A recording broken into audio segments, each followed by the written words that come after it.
Nesse vídeo a gente vai começar a ver eletroquímica e íons em solução. O primeiro conceito que a gente precisa definir é o conceito de eletrólito. O eletrólito é um composto que forma íons em solução quando é dissolvido.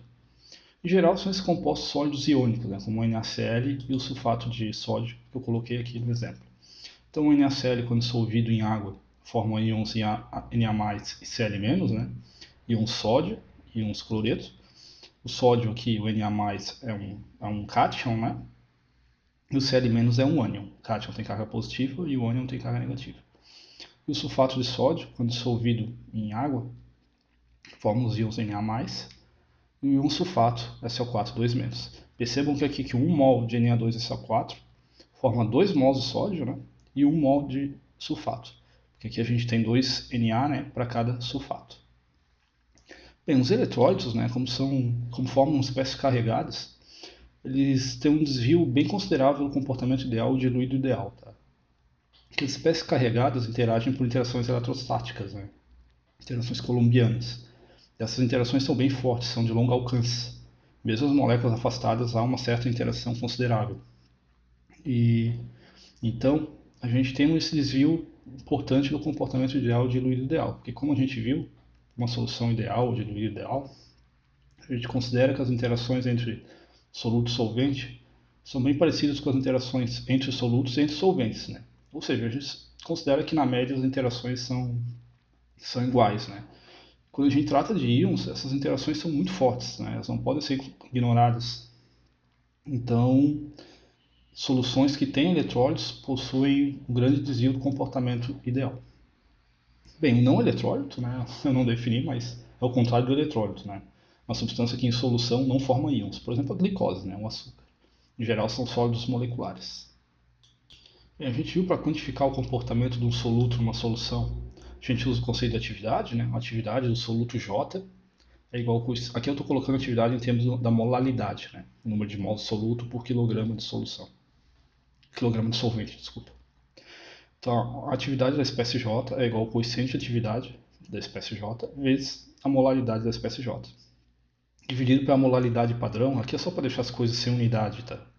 A molaridade padrão é 1 mol por quilograma de solvente. Tá? Ou se a gente desconsiderar esse B0, a molaridade padrão, a atividade da espécie J é simplesmente o coeficiente de atividade dela vezes a molaridade da espécie. O que acontece? Acontece que no caso de íons de solução, a gente dificilmente consegue medir os coeficientes de atividade individualmente.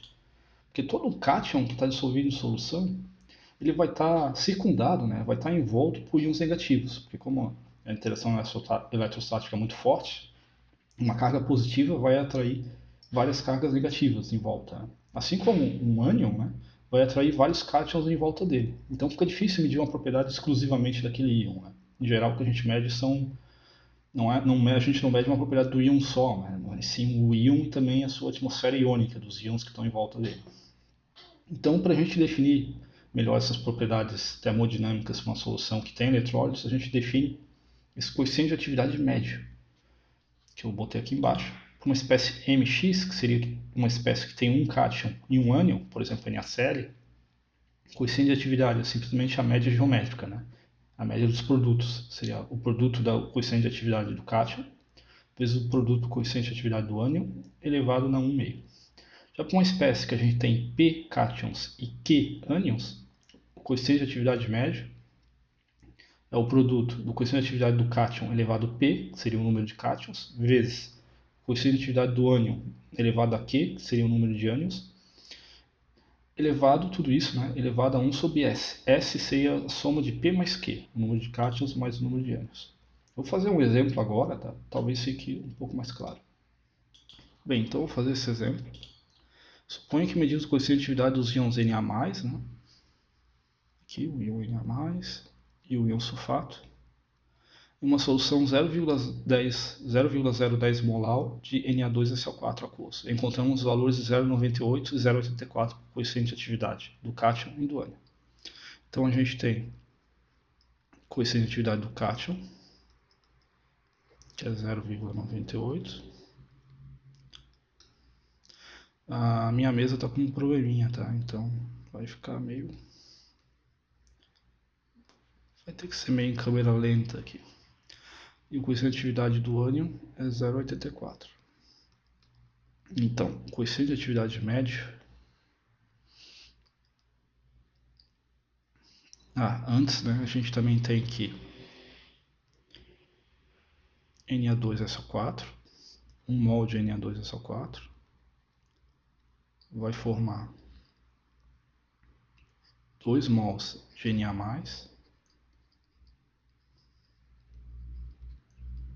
mais 1 mol do íon sulfato. A minha letra vai ficar um pouquinho mais feia por causa desse problema que eu estou tendo com a mesa. Tá? Normalmente é feia, mas agora vai ficar um pouco pior. Então a gente tem inicialmente 0,010 molar de Na2SO4, que vai formar também 0,010 molar de sulfato, mas aqui a gente tem 2 sódio, né? Então a gente vai, para cada mol de Na2SO4, a gente forma 2 mols de um sódio, então a gente vai formar 2 vezes 0,010 molar de íon sulfato, de íon sódio, desculpa. Que a cada mol de sulfato de sódio a gente forma 2 mols de sódio, né? Então a gente duplica a quantidade de sódio em relação à quantidade de sólido inicial. Então tá bom. Então o coeficiente de atividade média vai ser igual ao coeficiente de atividade do cátion elevado pelo número de íons de cátions, né? No caso são 2, né? Porque Na 2. Então aqui é elevado ao quadrado vezes o coeficiente de atividade do ânion, aqui é um sinal positivo que eu tentei consertar, vezes o coeficiente de atividade do ânion. A gente tem um ânion só, né? Só um sulfato, então aqui é só elevado a 1 mesmo. Dividido por 1 sobre S. Nesse caso, o número total de íons é 2 mais 1, né? Seria 3. Então aqui é 3. Então a gente tem o coeficiente de atividade do cátion, que é 0,98 ao quadrado, vezes o coeficiente de atividade do ânion, que é 0,84, elevado a 1, elevado a 1 sobre 3, né? 1 terço. O coeficiente de atividade médio vai dar 0,93, segundo a minha colinha. Beleza. Bem, vou aproveitar o embalo e calcular a atividade das espécies. Atividade, eu vou botar aqui do lado, tá? Atividade do cátion é o coeficiente de atividade vezes a molaridade do cátion. Da coeficiente de atividade a gente usa o coeficiente de atividade médio, né? Que é 0,93. A molaridade aqui, né, é 2 vezes 0,010, porque a gente forma 2 íons de cátion, que também é 0,02. Isso vai dar, deixa eu ver aqui na minha colinha, 0,019 molar, beleza. E do ânion é semelhante, a gente usa coeficiente de atividade médio, 0,93, que a gente calculou aqui, né? Dessa vez a gente forma, para 1 mol de sólido, a gente forma só 1 mol de ânion, né? Então aqui continua 0,01. Isso aqui vai dar 0,0093 molar. Bem, então esse é um exemplo simples de que a gente determina o coeficiente de atividade e atividade de uma solução com eletrólitos. Bem, tem uma maneira de a gente estimar o coeficiente de atividade médio para esses eletrólitos, que eu acho que eu comentei na semana passada, que é através da teoria de Debye-Hickel.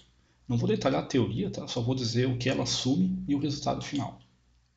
Então, a teoria de Debye-Hickel assume que as soluções são bastante diluídas, que cada íon se comporta consegue se mover envolto por poucos íons, né?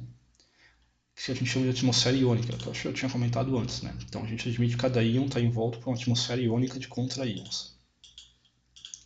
Então, o log do coeficiente de atividade médio, de acordo com essa teoria de Debye-Hickel, é igual a menos A, que é uma constante, vezes o módulo do número de carga de cátions e ânions, seria o número de cargas positivas e cargas negativas na solução, vezes I raiz de I, né? I não meio. I seria a força iônica.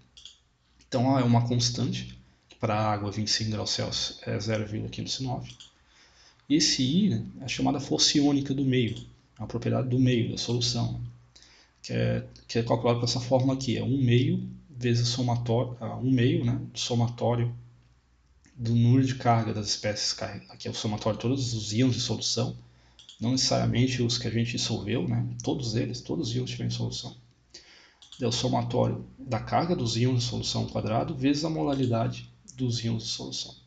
A força iônica dá uma ideia da quantidade de íons de solução, né? Porque, por exemplo, se a gente dissolve NaCl em água, a interação entre o íon Na+, e o íon Cl- vai ser consideravelmente forte.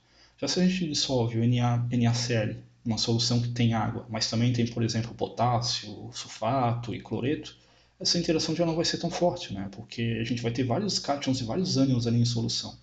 Então, um cátion e um ânion não vai enxergar só o seu oposto, né, direto ali que a gente dissolveu, mas vai enxergar vários outros. Então, a interação vai estar compensada, digamos assim. Então, que a força iônica conta. Então, eu vou fazer um exemplo simples, tá? Esses dois exemplos que eu fiz é mais para introduzir o conceito, tá? Não é algo que vocês precisam quebrar cabeça e saber resolver. Bem, sempre bom saber resolver esse tipo de coisa, mas é mais para vocês entenderem o conceito, tá? Então vamos resolver esse exercício. O íon sulfato, SO4 2-, é uma fonte importante de enxofre usada na síntese de aminoácidos cisteína e metionina em plantas e bactérias. Estima o coeficiente de atividade médio para os íons em uma solução 0,0010 molar de Na2SO4 a 25 graus Celsius. Então, para não precisar escrever, né, eu coloquei a fórmula aqui, está pequenininha, né, mas o log do coeficiente de atividade médio, segundo a teoria de Debye-Hickel, é menos A vezes o número de íons, né, de cátions vezes ânions, vezes a força iônica. Então a primeira coisa que a gente tem que calcular é a força iônica, porque o A é tabelado e os números de íons a gente já tem aí, né? Então a força iônica é 1 meio somatório da carga do íon quadrado vezes a molaridade do íon. Aqui a soma é só sobre dois íons, né? Que a gente só tem Na mais e SO4 menos.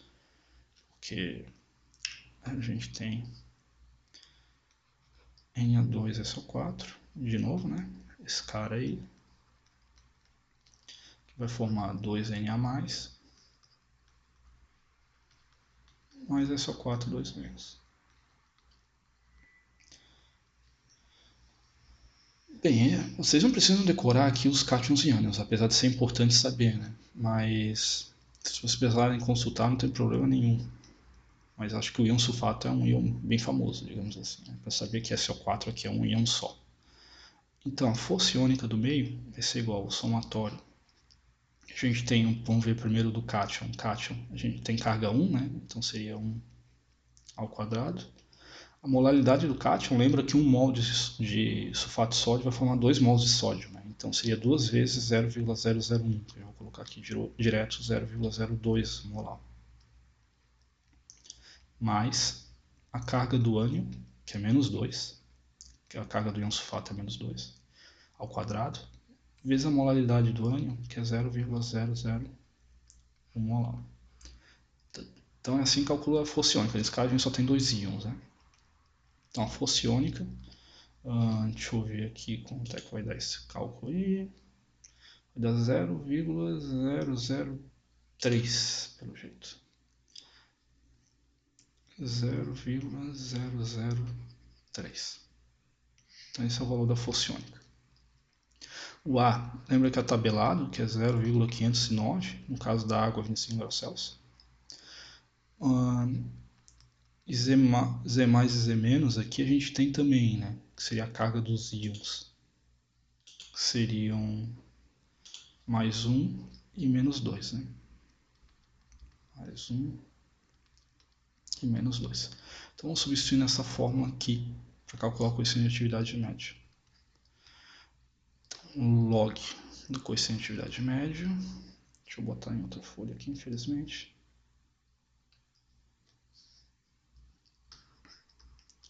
Log do coeficiente de atividade média é igual a menos A, o módulo de Z mais Z menos. Esse módulo aqui, né, significa que você pega o produto sem sinal, né? Se der negativo, você desconsidera, digamos assim.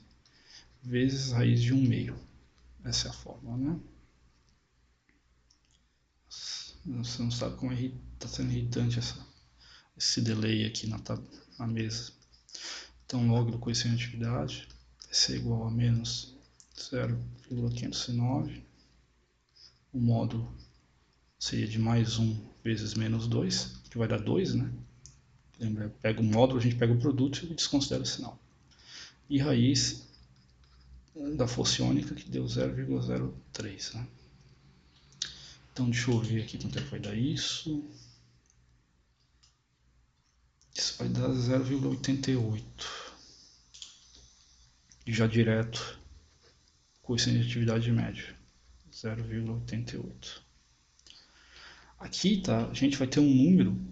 Para tirar o log, né, você tem que fazer a segunda função, igual eu expliquei naquele encontro síncrono sobre o alien. Tá? Então também tem uma função, segunda função ali do log. É tranquilo tirar com a calculadora. Bem, então basicamente era isso. No próximo vídeo a gente vai ver a parte mais de termodinâmica mesmo dos íons da solução. Essa foi mais uma introdução sobre alguns conceitos básicos do comportamento dos íons em solução.